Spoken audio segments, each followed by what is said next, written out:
which went on to play a critical role in supporting the rapid development of the pharma giant's COVID-19 vaccine. The authors explain how organizations can apply agile and lean principles to decision-making to make rapid experimentation pay off. Becoming more diverse, equitable, and inclusive has become a common goal in organizations, and to live up to that objective, many companies have turned to unconscious bias, UB training. But according to research by Francesca Gino and Catherine Kaufman, most UB training is ineffective. To get results, it must teach attendees to manage their biases, practice new behaviors, and track their progress. What's more, proper training entails a long journey and structural organizational changes. In Unconscious Bias Training That Works, Gino and Kaufman use examples from Microsoft and Starbucks to offer advice on implementing a rigorous UB program that will help employees overcome denial and act on their awareness, develop the empathy that combats bias, diversify their networks, and commit to improvement.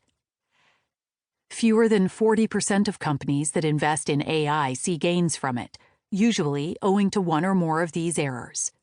They ask the wrong questions, leading AI to solve the wrong problem. They assume that all prediction mistakes are equivalent, not seeing the difference between the value of being right and the costs of being wrong. Or they stick with outdated practices and don't leverage AI's ability to make far more frequent and granular decisions.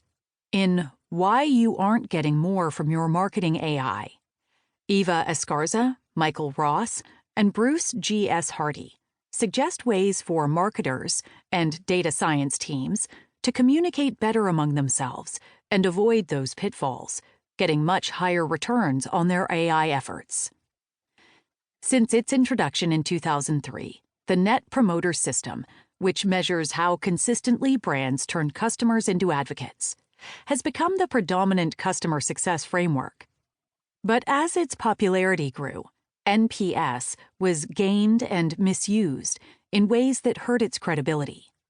Over time, its creator, Fred Reichheld, realized that the only way to correct that problem was to introduce a hard, complementary metric that would draw on accounting results. In Net Promoter 3.0, Reichheld, Darcy Darnell, and Maureen Burns introduced the earned growth rate, which captures the revenue generated by returning customers and their referrals. This article teaches readers how to track metrics that help companies validate investments in customer service and convince investors of their business's underlying strength. In addition to focusing on earned growth rates, organizations should prioritize tracking customer data. In How Chinese Retailers Are Reinventing the Customer Journey, Mark J. Greven, Catherine Jin, and George S. Yip explain why Western retailers trail their Chinese counterparts in leveraging customer data to make better business decisions, increase operational efficiency, and reduce costs. From their research on Chinese retailers, the authors have drawn 5 lessons that Western companies can learn from China as they develop their own digital market offerings.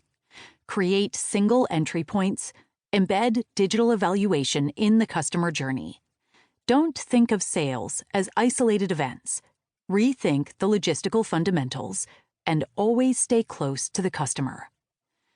More and more manufacturing companies are talking about what's often called the circular economy, in which businesses can create supply chains that recover or recycle the resources used to create their products.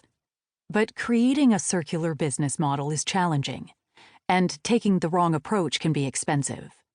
Drawing on decades of research, Atelier Atasu, Céline Dumas, and Luc N. van Wassenhove argue in The Circular Business Model that success depends on many factors, but perhaps the most important is choosing a strategy that aligns with a company's capabilities and resources, while addressing the constraints on its operations. The authors identify 3 basic strategies for achieving circularity and offer a tool to help manufacturers identify which is most likely to be economically sustainable. How to succeed quickly in a new role speaks to the millions of individuals who have embarked on a role transition.